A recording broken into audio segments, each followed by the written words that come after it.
बचपन में कभी कभी सोचता था या अक्सर सोचता था कि लोग राजाओं के अत्याचार को कैसे बर्दाश्त करते थे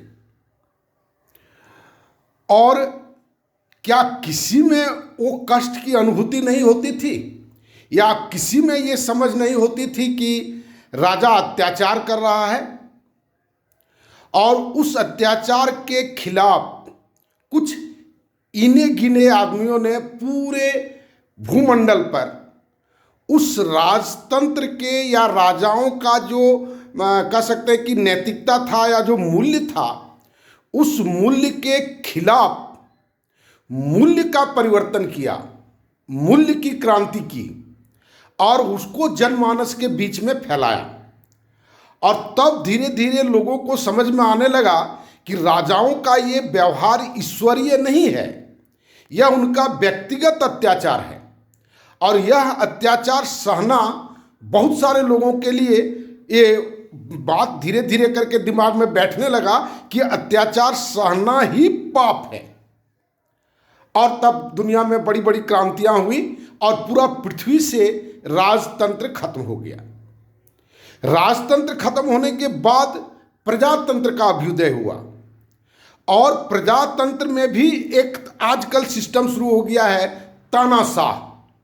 बहुत सारा तानाशाह इधर आधुनिक सदियों में बहुत सारा तानाशाह बहुत जगह पर आज भी हैं और बनने का प्रयास करते हैं। और ये सब क्यों होता है?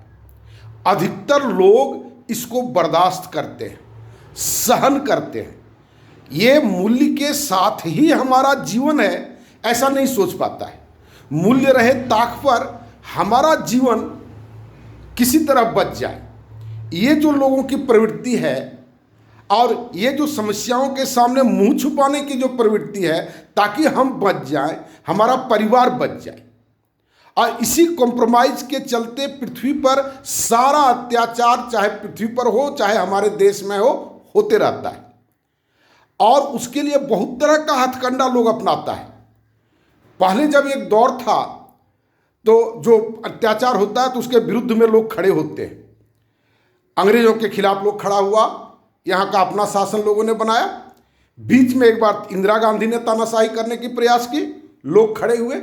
हमको लगा कि भारतीय चेतना बहुत प्रबुद्ध है, लेकिन इंदिरा गांधी ने धर्म का सहारा नहीं लिया था। और अभी जो सरकार है आप देखें ना क्या क्या हो रहा है। कल मोबाइल 300, पहले जब अडानी जी का शादी हुआ बेटा का, उसमें 100 रुपया वो सभी से वसूल लिए पूरे देश से। अब जब 100 रुपया वसूलने पर कहीं किसी का विरोध नहीं हुआ तो फिर कल या परसों से 50 रुपया और बढ़ाएं। अब देखें उनकी कृपा, ये 50 रुपया के बाद अगले फिर कितना महीनों में फिर बढ़ाते हैं। और ये एक प्रकरण नहीं है, ये इसलिए हम ये उदाहरण दिए कि ये सबको अनुभूत है, सब कोई ये महसूस कर पा रहा है कि जो 300 रुपया में भराते रिचार्ज वो 350। और महीना की बात करता है, 28 दिन में कौन महीना होता है? ये सब देखिए। और चूंकि कोई रोकने वाला नहीं है, कोई टोकने वाला नहीं है, एकदम बेलगाम अश्वमेध यज्ञ की तरह जा रहा है घोड़ा, एकदम कोई खड़ा नहीं हो सकता है। अब कहाँ लवकुश मिलेगा जो राम के घोड़ा को रोक ले? और वो लवकुश कैसे आएगा? ये सब बात सोचने की है। और एक जगह नहीं, अभी वो हाल ही में कल या परसों शायद शांति कह करके कुछ पास हुआ है, इसमें जो न्यूक्लियर रिएक्टर का या न्यूक्लियर पावर एनर्जी में वो प्राइवेटाइजेशन करने की बात है। 49% तक का वो एफडीआई है, उसमें लोग उसमें इन्वेस्ट करके अपना कर सकते हैं। और जितना भी रिफॉर्म हुआ उससे फायदा किसको हुआ है ये किसी से छुपा हुआ नहीं है। और पूरे वर्ल्ड में ये न्यूक्लियर एनर्जी का कहीं पर भी प्राइवेटाइजेशन नहीं है, ये सरकार के जिम्मे में सब कोई रखा है। चूंकि ये सबसे खतरनाक है, आज तक जितना भी वेपन्स बना है उसमें सबसे खतरनाक है।